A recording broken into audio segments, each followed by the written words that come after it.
Hello, greetings to everybody. This is Jayashree Mukherjee from iScholar. I am going to take you through what we have in store for all of you in building English communication, to be precise. Let me give you a short background about myself before we get started. I have put in more than a decade of teaching in English language and of course a couple of years in e-learning and instructional designing. So that's where I come from. I hope to give you a wonderful solution to a major problem that we are facing in our country today, that is communicating in English. Let's start now. First thing that strikes all of us is, what is communication? Okay, simple thing. We'll say that right now I'm communicating with you, you're communicating with me. Not really. Okay, communication has to be a two-way process. There has to be a person who is speaking, receiving the messages, and that person sends a message and I receive that. So it has to be a two-way process, not necessarily between two individuals, between a group. And why do we communicate? We communicate to exchange information and ideas. And the most important thing is this: communication is what connects people. We are all talking about today India becoming a global power, okay, the world shrinking, the world coming closer together, and it is so important that we communicate so that we remain connected to people and places. A very important thing is this, that communication is what holds people together and even organizations together. Let's bring it closer to ourselves. A good family is that family, or I would say a happy family is that family that communicates with each other. Similarly, a healthy or a good organization is that organization which communicates, where there is a lot of open communication amongst people. Right? So, this is what communication is all about. It is a two-way process. It cannot be a one-way process. There has to be giving and receiving in communication. There has to be an exchange of information. The catchword here is exchange of information and ideas. It has to connect people, obviously, because when we connect with each other, that is when we communicate with each other and we exchange our ideas. And yes, communication is crucial in holding any particular group, society, or even an organization together. Now, why do we prefer English as a mode of communication? We've got so many languages in our country, correct? We've got a lot of recognized languages and we have a lot of dialects too. But still, why do we prefer English as a mode of communication? Yes, it is a global language of trade and commerce. Whether we like it or not, we have to accept the fact that the British ruled India for, not just India, the entire world for more than 200 years. Right? So, by default, English became a global language and it is the language of trade and commerce. It's a standard for all official communication amongst native language speakers. Just some time back, I told you that we have a variety of languages in our country. Rich languages, no doubt. But then, if you want to link between two different parts of the country, English is the link language. Hindi is also spoken by a large population of people, but still, it is not spoken majorly in South India. In fact, it's not spoken popularly at all in South India. English is spoken more popularly here. So it is a language for all official communication amongst native language speakers. Now, when I talk about native language speakers, I am not only talking about India. Let's place ourselves globally. If I want to communicate about my product or something that I wish to communicate with somebody, say in Germany or in Russia, correct? The mode of communication is automatically in English. And yes, the internet revolution. Internet has changed the world. Today, US or even a remote part in, say, Greenland is just a click away from you. Correct? And this is what internet has done. Internet has brought the entire world close together.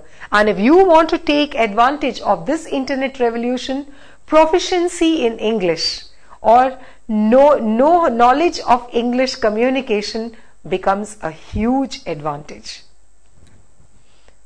Now, we are all native speakers. English is not our mother tongue, which is a fact.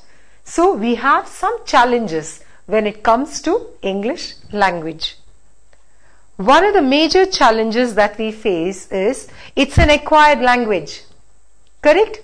I am from North India. I have acquired this language. So when I speak English, unless I have mastered the art of speaking in a neutral accent, what will happen is somewhere along I will put a Punjabi flavor or a Hindi flavor or a Haryanvi flavor to my English. Same is the case in other parts of the country. A person who speaks in English from Bengal can easily be identified. Why? Because the person adds a Bengali flavor to English language. Same is the case with South India. We have a tendency, we cannot help it. Why? Because it's a foreign language that we have acquired. It's not our mother tongue. So one of the greatest challenges is acquired language. Now why is this a challenge? It's a challenge because if we speak in certain accents, we may not be understood or we may even be misunderstood. Remember, communication is a process in which we speak so that we are understood and we listen so that we can understand. So since that two-way process will not happen if you speak with a regional or any of your native accent. Second thing is this, the basic language structure. The basic language structure of English is different from all Indian languages. The English language has a certain structure of subject, verb and object. Okay? Whereas all our native languages, their structure is subject, object and verb. Right? This is an essential structural difference that we have in our language, due to which we have a lot of issues of acquisition, of getting the language accurate in terms of using the accurate verb. I'll give you a simple example. Ram goes to school. Correct? Now, this is the subject, this is the verb and this is the object. Okay? Now, if I were to write this, let's take the most common language, that is Hindi. It will become Ram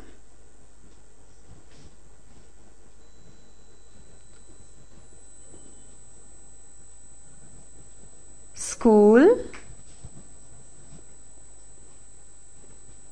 जाता है. Correct? In other words, Ram is the subject, school is the object and here is the verb. All English sentences have this pattern, that is subject, verb and object, and here in all Indian languages the pattern is, you can translate it in fact into your own mother tongue and check. You will see that it is subject, object and verb. Now, what is the issue here? The issue here is this, that when you place the verb between the subject and the object, there is always a confusion. Should the verb agree with the subject or should the verb agree with the object? Especially when we go into passive forms of communication. This problem does not happen when we speak in our mother tongue. So yes, structurally our mother tongue or our Indian languages are way superior. Yes, but then this is the challenge that we have to face when we handle English. So this is what I said, the language structure is a challenge, due to which we have a lot of issues of verb. I am sure you have heard a lot of people say that I went. Okay, the went never happens. It will always become go. The past form is always a challenge here. Correct? Huh? Or they say I did not know this.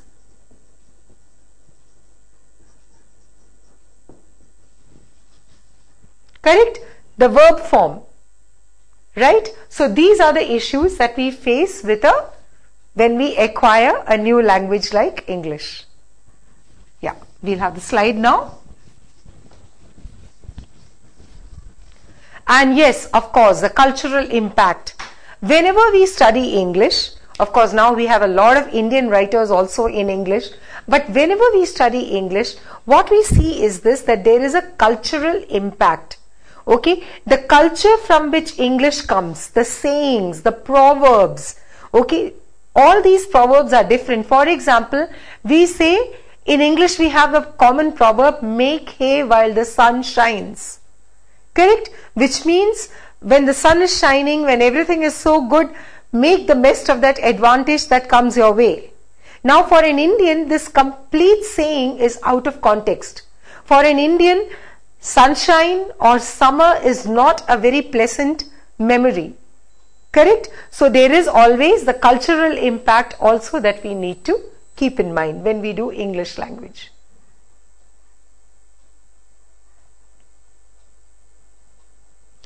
Okay, some of the challenges that we face, like I told you, the impact of the fact that it's an acquired language, we have an issue of accent. Now, what happens with accent is this, that English is a very, very stress-oriented language. You know, the syllable stress becomes extremely important. I'll take a very common word here as an example. We have this word,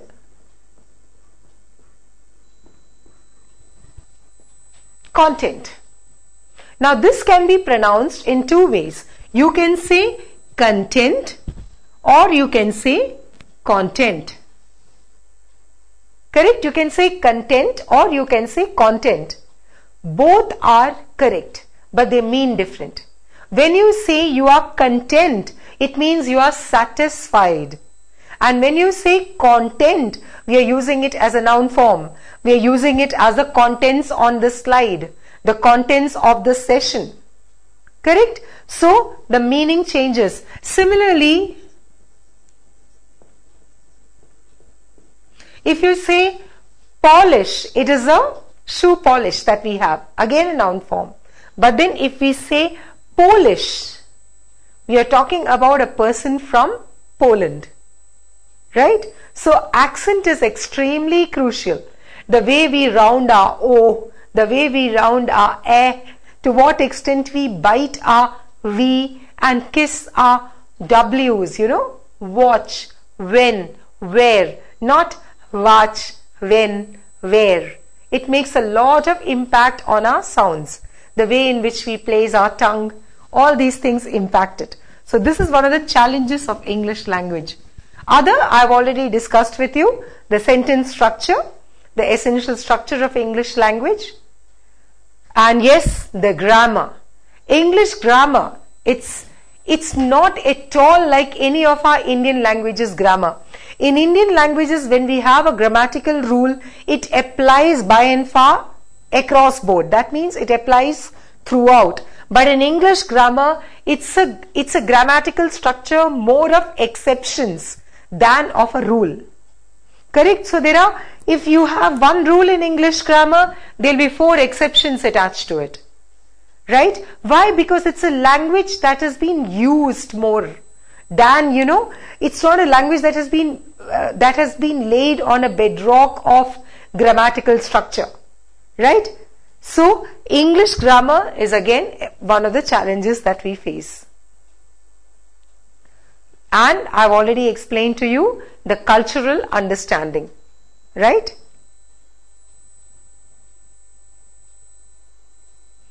Now, let's see the natural way in which any one of us acquire a language.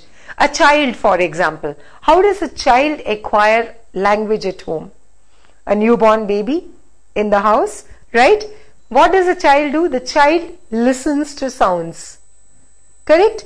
And then he begins to imitate the sounds. That means he begins to speak. Then somewhere along he begins to see letters. He develops visual familiarity with words. and he begins to read. And the last stage is writing. This is the process that should ideally be followed to acquire any language. But unfortunately, what happens in India? You all know what happens. We are sent to the school. The first thing we start with is writing. We are told to put those, slant strokes. Then we are taught to write ABCD, a foreign language. After that, they are taught, to read those small stories. Jack went up the hill, thirsty crow, all those. Then you are taught to speak. Somewhere along in second or third, you have the poetry recitation, right? You are taught to speak, and listening, unfortunately, sometimes doesn't come at all, unfortunately, in our curriculum. So this is what is actually happening. That is one of the reasons why we find, why we are finding it so difficult to acquire a new language like English. Now, how do we develop proficiency in communicating in English? Remember, we are already from an environment where students have already been taught in a certain way. Correct? They've already developed familiarity in terms of writing a particular language and reading textbooks. The problem is they've not been given enough opportunities to think in the language and to speak in that language. Right? So, how are we going to develop this proficiency?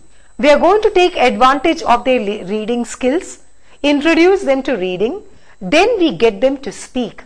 Use the information that they have gathered over here in reading and translate it to speaking. And then, of course, teach them to listen. We get them into discussions, into group discussions, debates, so that they listen to the other person speaking and then they counter. Writing, I think we do a lot of writing, but then yes, writing with accuracy is extremely important. So the next skill will be writing with accuracy. Writing with accuracy will automatically happen once the person begins to listen and speak in a particular language. What happens when you are listening and speaking in a particular language? You are thinking in that language. And once you begin to think in that language, you will automatically write accurate language, whichever language it is. Even if I want to learn a new language, this is the process that I should follow. Now let's look at each of these skills individually. Listening. What are we going to focus on in listening?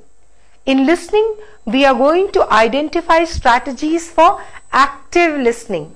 We have to get across to the learner the most important difference between hearing and listening.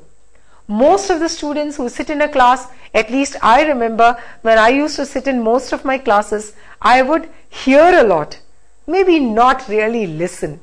So we have to teach the learners active strategies, active strategies for active listening. How do you listen actively? There are simple tips for that you need to follow. Of course, a lot of practice. Make a note of relevant information. When you hear somebody speak, there is a lot of information that happens. Why? Because thoughts race in. Even now when I'm talking to you, there are thoughts racing, one on top of the other, tumbling one on top of the other. Now, it's very important that you make a note of the relevant information that is being spoken. Sometimes, I'm sure if you've heard politicians speak, you'll notice that they've spoken for something like 40 minutes and there is no relevant information there. Correct? So it's extremely important to listen, to seek out for relevant information. You must recognize important information there. Okay? You must recognize the important information and learn to skim and scan information mentally. Sometimes when a lot of information is given to you, everything could seem important to you. Okay? When everything seems important to you, you have to prioritize because it is humanly not possible to remember everything. So you decide, okay, from this particular talk, this is the relevant points that I'm going to keep in my mind. Right? How do you do that? You learn to do that by skimming and scanning information mentally. It's a mental processing that is happening. Make inferences to tackle unfamiliar vocabulary. Sometimes what happens is, when you listen, there are new words that will pop up. Okay? Note that word. Try and recall what context has that word been used. And then draw an inference about the meaning of the word. You may not be in a position to clarify the meaning all the time. So you need to make an inference and then go ahead with the meaning that you have decided.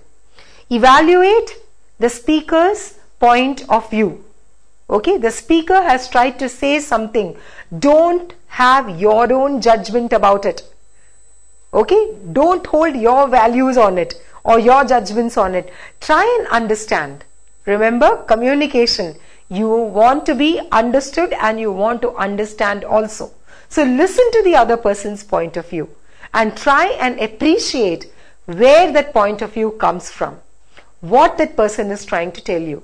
Okay? And of course, a very important skill, speaking. Speaking is extremely important because that is the first impression that you make. The first impact that you make on people is with the way in which you speak. Not just the way in which you speak, also the way you carry yourself. You have to speak with a neutral accent so that you are understood very well. You must speak with appropriate intonation and word stress. Now this is extremely important. Intonation and word stress. Okay? English is a stress-timed language and it has a natural music in it. Let me give you a sentence. I did not say that he stole the money. Correct? Let's look at this sentence. I hope it's visible to all of you. Now let's stress each of these words one by one. I. I'm going to say the sentence now by stressing on I. I did not say that he stole the money. That means I did not say. Somebody else said it. Correct?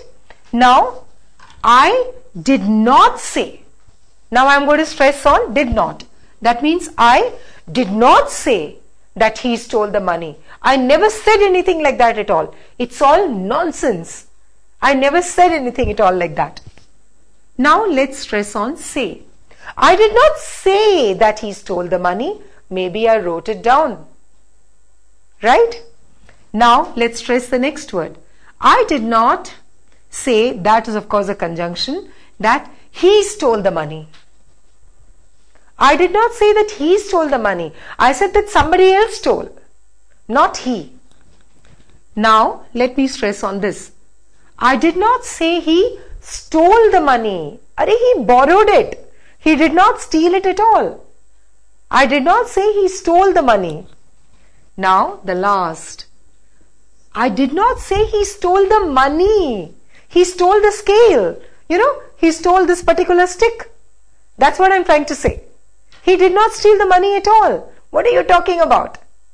So this is what I meant when I say that English is a completely stress-timed language. The word that you stress will convey the meaning. Okay? So if you have a wrong stress pattern, you will end up conveying absolutely wrong meanings. Yeah. So we need to speak with the appropriate intonation and word stress. We have to learn to make a presentation.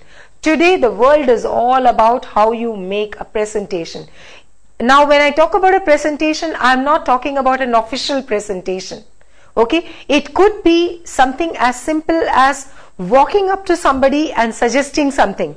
It could be something where I walk up to somebody and I want a favor from the person. But how do I present myself? How do I speak? Do I make eye contact while talking? Do I shake, give a proper firm handshake? All these things come into speaking. Okay? So when we train or when we are going to take the learners through spoken skills, we will make sure that the students have the right tone and the appropriate body language along with it to make the necessary impact. It is extremely important today for students to participate in group discussions and debates. If they start young as learners, if they start to participate in group discussions and debates, they will learn to listen and to respond appropriately and politely. We will not replay some of the ugly scenes that we see in the parliament. Right? So we owe it to our learners to teach them to participate in group discussions and debates, be tolerant of another person's point of view, and to project your point of view, public speaking, to project your point of view in a very decent and acceptable manner without hurting another person's sentiments. So these are the things that we will cover in speaking. Reading, well, today we all have so much to read, isn't it? Internet itself is all about reading. How much of information you can read and gather. So it's extremely important that we teach the learners to skim and scan for main idea and specific information. Recognize lexical meanings. That means English is again a language where a certain word is used only in a certain context. So we've got to understand that contextual meaning and use the meaning accordingly. So you've got to recognize the lexical meanings. Recognize patterns in organization of ideas in a text. Everybody has a different way of organizing. It's like a movie that you go to. Haven't you noticed some movies are completely a flashback? You know, it begins with the end, or rather the last scene in the movie, and then they take you right back into the flashback. Correct? Some of the movies have a flashback coming in between. Right? So everything, you have to recognize the pattern in which a certain idea has been organized in a text when you read that. Identify different characteristics of a text. What kind of a material are you reading? Are you reading an autobiography? Are you reading something based on total factual information? Are you reading something that is merely descriptive? You've got to see that. Yes, you have to differentiate between opinion and fact in a text. Especially today when we are overcrowded. I would say we are bombarded with information today. Internet has so much of information out there. It is extremely important that we understand how much of that information we keep with ourselves, how much of it we retain, okay, and how much of it should be taken as an opinion and then used or discarded, and how much of it should be treated as a fact. Not all information you get on the internet is accurate. Please remember that. Do take whatever information you get in the internet with a lot of authentication. You must authenticate whatever you read over there. And of course, the most important skill, actually writing is the toughest part in any language acquisition. Okay? For example, I can speak, I might be able to speak Hindi very well. But then when it comes to writing, I'll be a little hesitant. Why? Because writing demands a lot of grammatical accuracy. When I speak, I can use fillers like, then, yeah, I can use these kind of fillers. But when I write, I cannot do that. So writing demands a lot of precision and a lot of control in language. So you have to express yourself with grammatical accuracy. Avoid redundancies. We Indians have a tendency to use too many words. We use a lot of redundant language. Okay? In fact, we see it all around us all the time. Isn't it? Don't we use contradictions? Like describe briefly. Okay? Or describe in detail. Right? Description itself means details. Right? So describe in detail. These are all return back. Another common error that we use. Okay? Please return back that gift. Return itself means to give it back. There is no need to use a back along with it. So we have a tendency to use redundancies, run-on sentences. Run-on sentences, too many verbs. You know, we are not able to complete an idea at one point and move on to the next idea.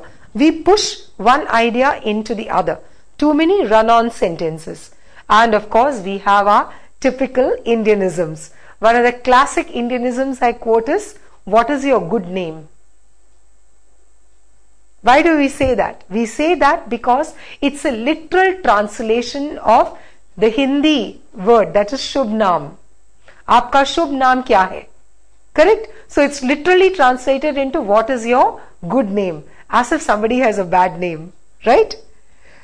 Okay, whenever you get any kind of a thing to write, you must recognize the objective and subjective passages. You should be able to write both an objective passage and a subjective passage. When you write, you must be able to differentiate between the two.